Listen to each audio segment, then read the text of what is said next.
মধ্যরাত থেকে শুরু হচ্ছে হজের ফ্লাইট। উদ্বোধন করবেন ধর্ম উপদেষ্টা ডক্টর আফম খালিদ হোসেন। প্রথম ফ্লাইটে জেদ্দা যাচ্ছেন ৪১৯ হজযাত্রী। হজযাত্রীদের সুবিধার জন্য চালু করা হয়েছে লাব্বাইক অ্যাপ। এ নিয়ে আরও জানাতে হজ ক্যাম্প থেকে যুক্ত হচ্ছেন নাঈম আবির।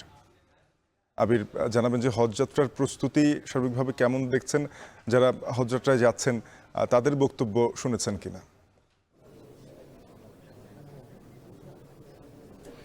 শফিন, যারা প্রথম দিন অর্থাৎ প্রথম দিনে যে 10টি ফ্লাইট রয়েছে, 10টি ফ্লাইটে প্রায় 4000-এর মতো হজযাত্রী ঢাকা ছাড়বার কথা রয়েছে, তাদের সাথে আমাদের কথা হয়েছে।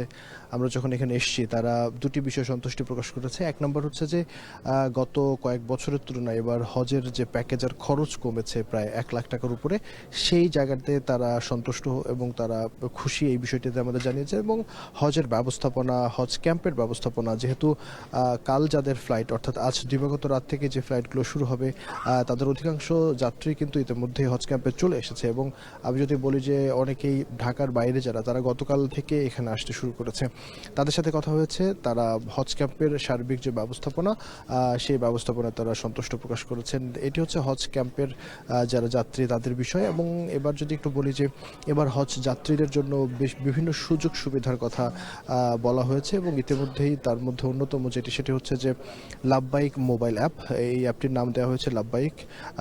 এবং এই মোবাইল অ্যাপটির মাধ্যমে আসলে হজ যাত্রার যে ধরনের তথ্য উপাত্ত দরকার, হজের যারা যাত্রী রয়েছেন তাদের লাগেজের ট্র্যাকিং থেকে শুরু করে সার্বিক তথ্য উপাত্ত এবং হজের ব্যবস্থাপনার বিষয়ে কোনো অসুবিধা বা হজের কার্যক্রমের বিষয়, সেই বিষয়গুলো কিন্তু এই অ্যাপের মাধ্যমে একজন হজযাত্রী জানতে পারবেন। এছাড়াও যদি বলি যে নিজের যে সিম কার্ড, সেই সিম কার্ড রোমিং করার একটা জটিলতার মধ্যে পোহাতে হয় প্রতি বছর হজযাত্রীদের, সেটিও খুব স্বল্প খরচে সেটি করা যাবে। আরেকটি সুবিধার কথা বলা হয়েছে, সেটি হলো যে আন্তর্জাতিক যে ক্রেডিট কার্ডের প্রয়োজন হয় এক্সচেঞ্জ করবার ক্ষেত্রে, মুদ্রা এক্সচেঞ্জ করবার ক্ষেত্রে, সেটিও কিন্তু এবার হাজিদের প্রয়োজন হচ্ছে না।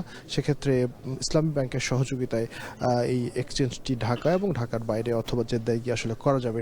মোটা থেকে এই বিষয়গুলো হজ ক্যাম্পের এবারের হজযাত্রার জন্য নতুন সংযোজন এবং যেটি আসলে হজযাত্রীদের কাজে লাগবে বলে আশা প্রকাশ করা হচ্ছে। এবং এই যে নতুন বাস্তবতায় হজযাত্রা শুরু হচ্ছে এবং আমরা এই মুহূর্তে নিশ্চয়ই আপনি দেখতে পাচ্ছেন যে হজের উদ্বোধনী যে অনুষ্ঠান সেখানে রয়েছি।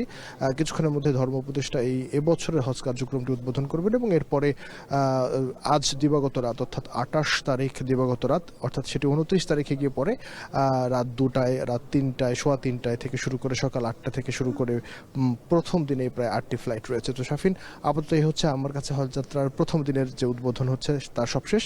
পরবর্তীতে যখন ধর্ম উপদেষ্টা কথা বলবেন সেই বিষয়ে বিস্তারিত জানাবো আপনাকে।